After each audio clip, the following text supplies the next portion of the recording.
Welcome to the closing beat, everybody. Happy New Year. Hope you're having a great start to the new year so far. This is the closing beat. We're financial advisors with Jazz Wealth. We just like to come out daily, give you the good, the bad, and the ugly about the stock markets. We're not active traders. We help with retirement accounts. We do manage our own accounts here for customers. Our portfolios all visible on our website, so you know what you're getting when you join us. If your advisor's not paying attention to you or hasn't talked to you, hasn't emailed you, updated you, educated you on what's happened in the last couple months, maybe you'll consider us here at Jazz Wealth. If not, let me have till the end of the video. Maybe that'll do it for you. So it's the first new day of the new year here. Also, it's Wednesday. So tomorrow for our customers, we're doing our Wine and Wealth class on your number. So we're going to go over how we kind of calculate that for you, really try to get in more detail, answer some questions that we get from a lot of the people that we do that number for. If you're not familiar with what that is, every customer that comes through the door, as they get their account set up and funded, we help them figure out exactly what they need to save for retirement, just like the other videos we've done, but I do that individually. There's no computer system, there's no like automated pie chart thing. I do it manually for every single customer as my homework, and I enjoy it. So that'll be tomorrow night at 8 o'clock. You'll have the email coming out to you then. Okay, well, you're no dummy. You can see over here on the screen there, well, over here, I'm the dummy, that the markets were positive by just a little bit today. It's sort of interesting. If you look at the chart down here at the bottom, you can see how we sort of oscillated between positive and negative throughout the day. However, Apple just came out and announced that their first quarter earnings for iPhones and iWatches would likely disappoint. So if you look at the futures market here after hours, or the after hours trading going on, it's ugly. The Nasdaq's down 1+% just on that news. S&P's down about 0.5%. Same with the Dow as well. That's all because of one stock. Thankfully, they waited till the end of the day. We'll get to the stock market here in just a second. Basically, this is how today went. Overnight last night, I debate whether I should tweet this stuff, if you guys think I'm crazy for tweeting in the middle of the night. But basically a report came out from China that said their manufacturing had contracted for the first time in 19 months, I believe it was, 19 or 18 months.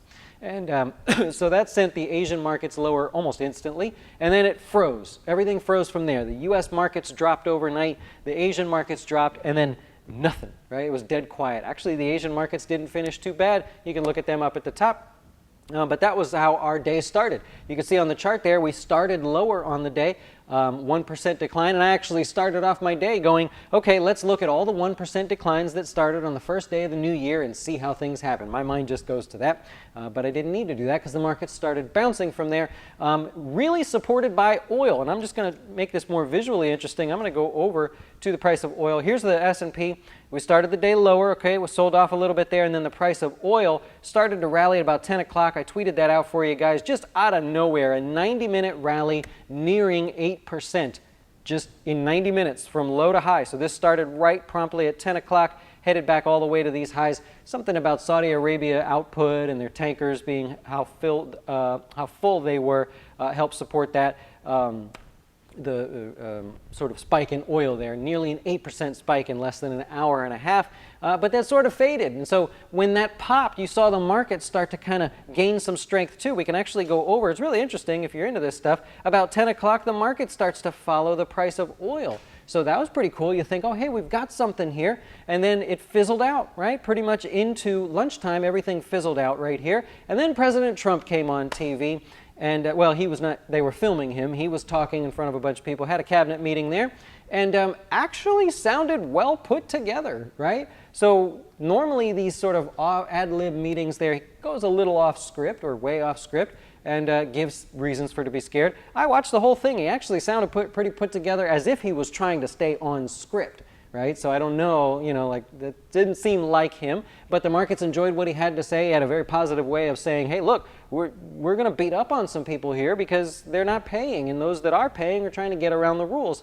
So the markets like that. We rallied back into after lunch, and then from there it was pretty much just nothing to go on. There was no news. There was nothing to push. It was a lot of guessing and predictions and what's going to happen with the markets. The markets don't like that. We want to hear positive news, things that are moving forward there. So I'm going to teach you something here real quick. If you're a technical trader, then this will interest you. If you're a fundamental trader or a long-term dividend-based trader, then this doesn't really matter to you, so I apologize. Anyways, There is a rule of thumb in the trading world for those of you that are technical traders. You do not short the first pullback after an extended or climactic drop. You could also say parabolic. It depends on your school of training there. I used to say climactic. So again, the rule is you do not short or sell the first pullback after a climactic decline. Here we go. So if you look at the charts here, a climactic decline is one that accelerates rapidly to the downside and typically ends with the largest losing day having the most volume, being the most scariest day. That's just a really brief way to explain it so we can move on. So nonetheless, this move into the end of the year is considered a climactic or parabolic move to the downside. Naturally, you get a little snapback. We talked about this, that things would pretty much just flatten out, be choppy in here, no real progress, or at least that's what you would expect. And because of that, the first attempt at a pullback, which would have been today, if you are bearish and you believe the markets are heading lower, that's the one bearish setup that you're supposed to skip. Statistically, very, very low odds. Well, today we already started that. We sold off and almost immediately it started snapping back, leaving the bears forced to cover. So we'll see how that goes going forward. But the general rule, lesson for today, you do not short or sell the first pullback after a climactic decline.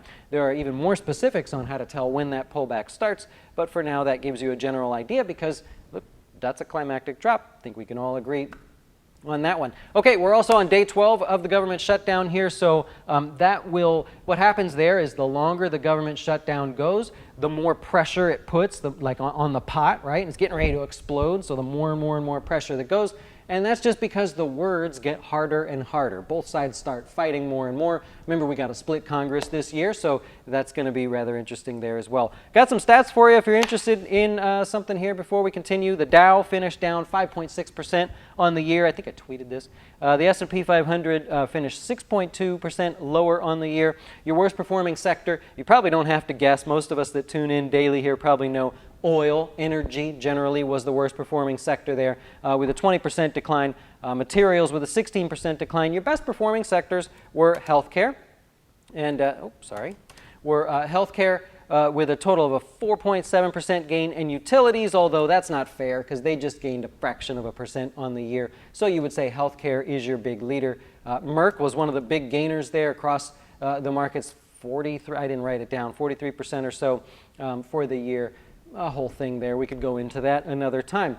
Okay, so we pointed out oil as being one of the more exciting areas, at least to start the day, with that big pop if you look at a minute time period there.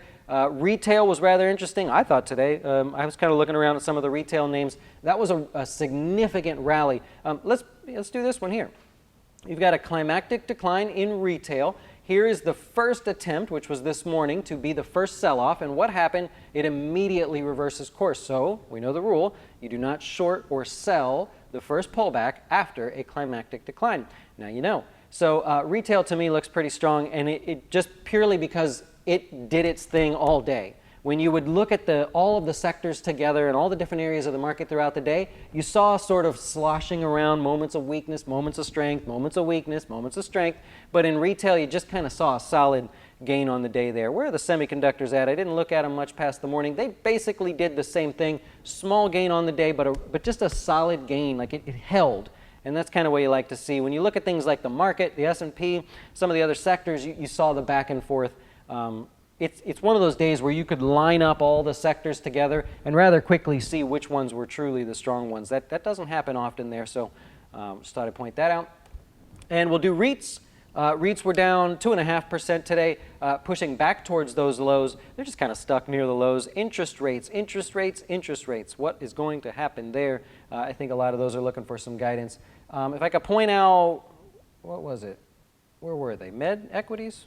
I can't remember the Med Equities. There you go. Med Equities is a REIT. They were bought out by Omega, O-H-I, I believe is the symbol, is the company that Omega Healthcare Investors. That's also a REIT. They bought them out $600 million in cash and stock. So if you're a REIT investor in like a really big bulk REIT fund, you probably saw a little shifting around going on there. Tesla was in the news.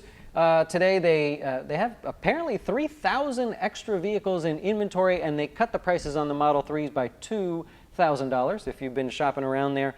I don't know. They also said they didn't say, but they also was reported that they delivered less Model 3s than expected. Let's move on because we want to, oh, shoot.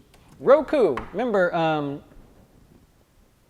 Needham last week, the analyst firm, they called Roku their best pick for 2019, and they're off to a good start, 6.14% gain on the day, because Roku apparently is announcing a streaming premium service that sort of rivals what Apple really was looking to do there and sort of the look and feel of it. But Roku obviously already has, well, Apple does too, but Roku's got a commanding sort of eyeball list of people.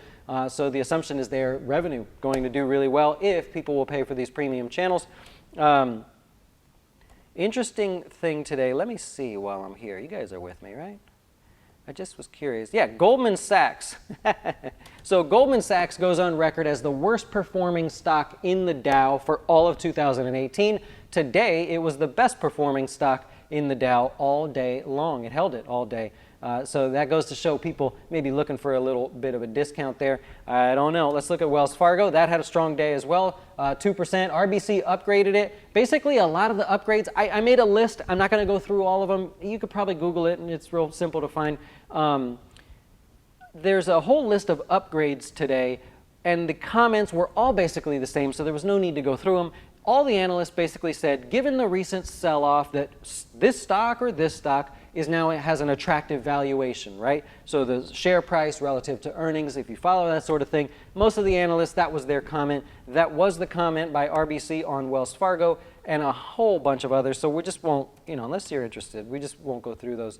Activision Blizzard, I thought this was cool. So Activision comes out and they said, we have fired our CFO. Like right as the words were coming out of Netflix, we have hired Activision's CFO. So the guy gets fired for shopping around looking for a new gig, and Netflix is like, it's all good. We're going to pick him up anyways. You want to talk about some corporate games being played there? That's rather interesting. The stock was just higher a little bit, 1% on the day, still very much near 52-week lows.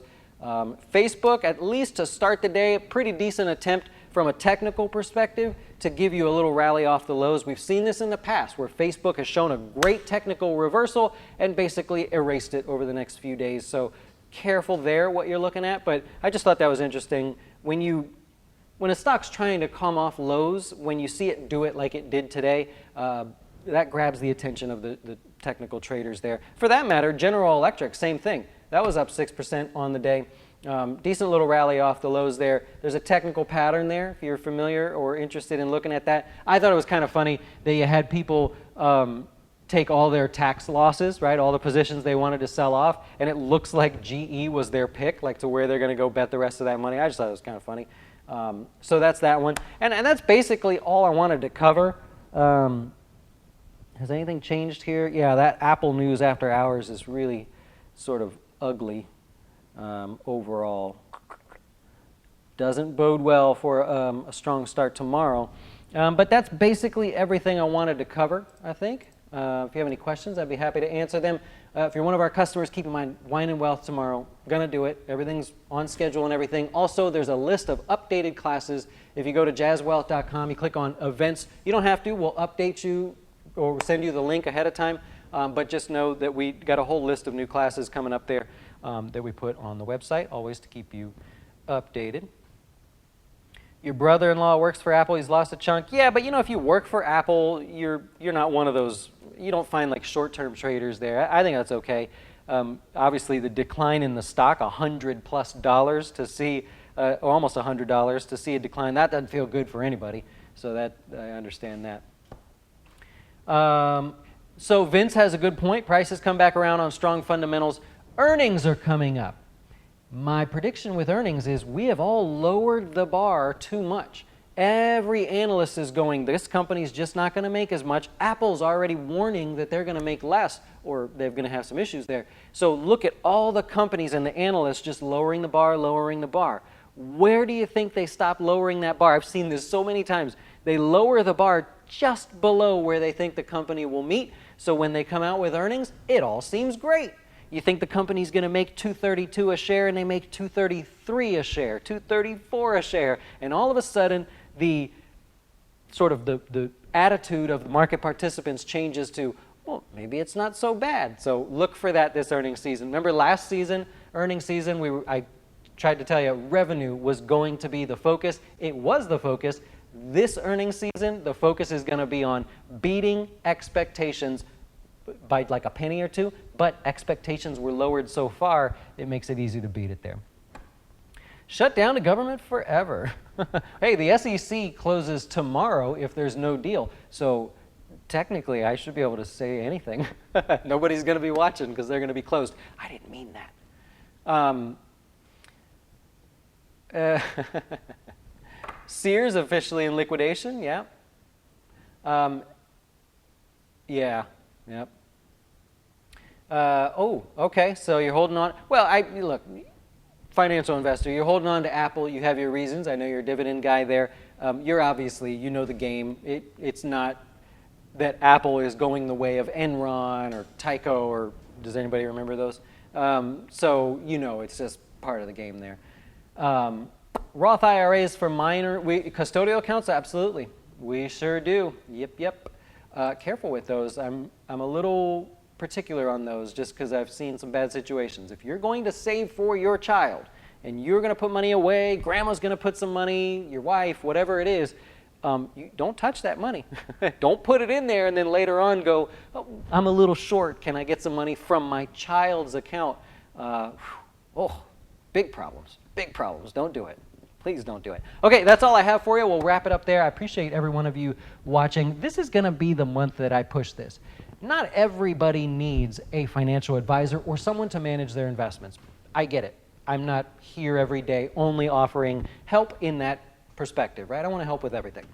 But if the people you're using now are not teaching you, that's so big. That's my biggest focus here, is to teach people how things work. So when something happens, you know what to expect. If the people that you're working with aren't teaching you, or they don't want to talk to you because you're not big enough, that's really what I'm here for. You don't have to have millions of dollars to work with us. Anything, anywhere that you're starting is fine. I just like people that come to work with us to be interested in education.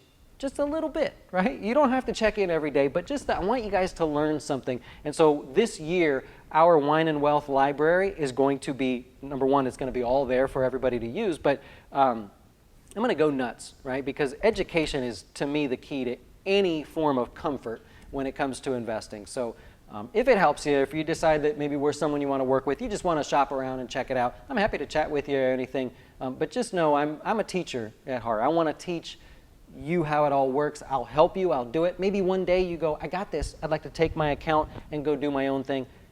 No greater compliment, in my opinion. So I'm like the only guy that does that, and I'm going to keep pushing that, so bear with me. Anyways, have a great rest of your evening and first official market day of 2019. Go build something, right? This is the year you're going to go build something. I'm going to push you. Do it. I'll build with you. Talk to you later. Why should you choose Jazz Wealth as your retirement or long-term investing service? Our portfolios are managed by us, not some faceless mutual fund manager. Our private classes will teach you everything about investing and getting your dough straight. Best of all, our fiduciary standard means your best interest comes before ours.